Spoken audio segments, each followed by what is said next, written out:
I feel like I'm getting hammered. Clark, harassed by Carrington, finds Boston. Clark gets hit in the face by Carrington and is down.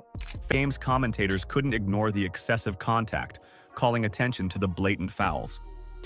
But the referees? Completely indifferent. Clark, however, didn't let the missed calls define her. She found other ways to contribute, proving yet again why she's one of the toughest competitors in the league. But this wasn't just about one game. It was a glaring example of how officiating can shape outcomes and, more importantly, put players at risk. Feel like I'm getting hammered. Caitlin Clark has faced plenty of challenges on the court, but nothing has been more frustrating for fans than the inconsistent and downright questionable officiating, from blatant no calls to unnecessary technicals. It's starting to feel like the refs have a personal vendetta. Is this just tough competition, or is there something deeper at play? The energy in the arena is electric every time Clark steps onto the floor. Fans are on their feet anticipating her signature deep threes and dazzling assists, but instead of being able to focus on her game, Clark has to constantly look over her shoulder, not just for defenders but for the referees waiting to blow the whistle at the most questionable moments. The crowd, once roaring in support, often finds itself turning against the officials, booing decisions that make absolutely no sense. Indiana leads by 11 with 548 remaining in the second. So what's really happening? Are these just bad calls, or is there a pattern of bias emerging? We're breaking down 10 of the most outrageous game-changing calls that had fans, analysts, and even players scratching their heads, and trust me, when we get to number 7 you won't believe how blatant this has become. Let's start with one of the most ridiculous no calls in recent memory. It was September 22nd, the start of the playoffs. Indiana Fever versus the Connecticut Sun. Tensions were high and all eyes were on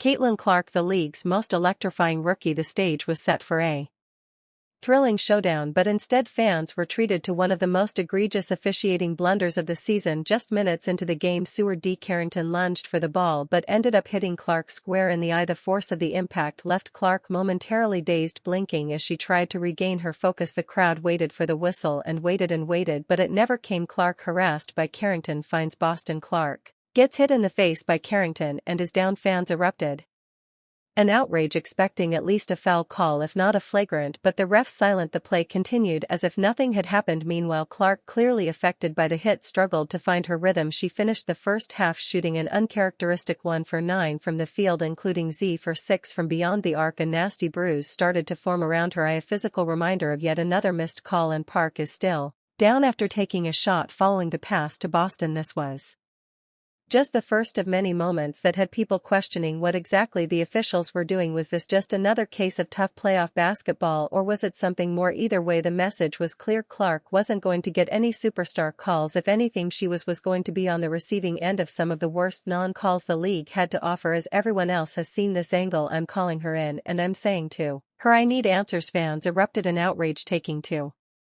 social media to demand accountability from the league. One furious viewer called it the worst officiated basketball game of all time, while another slammed the refereeing as an absolute embarrassment. But despite the mounting frustration from spectators, Caitlin Clark did what she does best, kept her focus, and continued battling, and the biased officiating didn't stop there. Throughout the game, Clark endured relentless physicality, held, shoved, and repeatedly hit, yet the whistle remained silent. No calls, no protection, just an expectation for her to play through it all. Take a look at this moment when Marina Ma aggressively defended Clark as she had her first postseason bucket. Clark, trying to get around May. Clark to the rim, reverses it home through the contact. Even the game's commentators couldn't ignore the excessive contact, calling attention to the blatant fouls, but the referees completely indifferent. Clark, however, didn't let the missed calls define her. She found other ways to contribute, proving yet again why she's one of the toughest competitors in the league. But this wasn't just about one game. It was a glaring example of how officiating can shape outcomes and, more importantly, put players at risk. Then came another moment of shocking physicality that left fans questioning the boundaries between aggressive defense and outright dangerous play. This time it was a matchup against the Connecticut Sun on August 28. Everything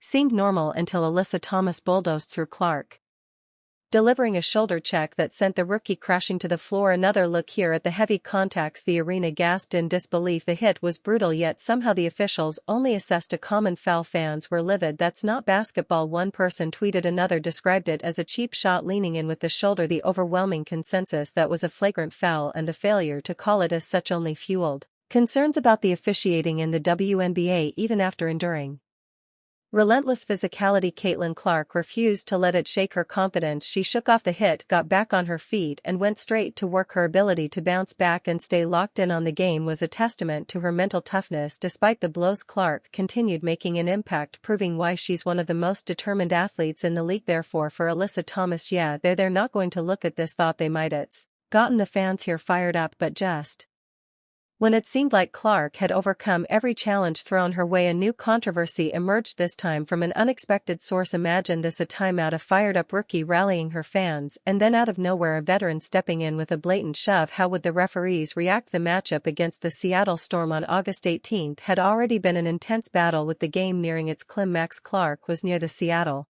bench, hyping up the crowd, feeding off the electric atmosphere. And then suddenly, Skylar Diane Smith made her move. Without warning, Diane Smith stepped up behind Clark and delivered a shoulder check, forcefully pushing her out of the way. The initial excitement in the arena turned into stunned gasps, quickly followed by a wave of angry boos, but the referees once again they let it slide. No foul, no warning, just silence. This moment instantly ignited a debate about sportsmanship and fairness. Fans flooded social media, demanding answers. How is this not a foul? One asked. Another questioned why certain players seemed to get away with blatant aggression while Clark continued to be scrutinized for the slightest actions. Okay, by now I'm sure you've seen Siler dig an assaulta Caitlin Clark after Indiana blew out Seattle, and yet while Diane Smith's push went completely unnoticed by officials, Clark's own displays of emotion and passion on the court have been met with quick technicals and warnings. So the question remains, was this just another example of inconsistent officiating, or is there a deeper issue at play within the WNBA? That same August 18 showdown against the Seattle Storm was already intense, but what happened next turned up the heat even more. With 7:14 remaining in the third quarter, Caitlin Clark missed a shot and in a moment of frustration lightly hit the padding of the basketball hoop. Before anyone could even process what had happened, the referee's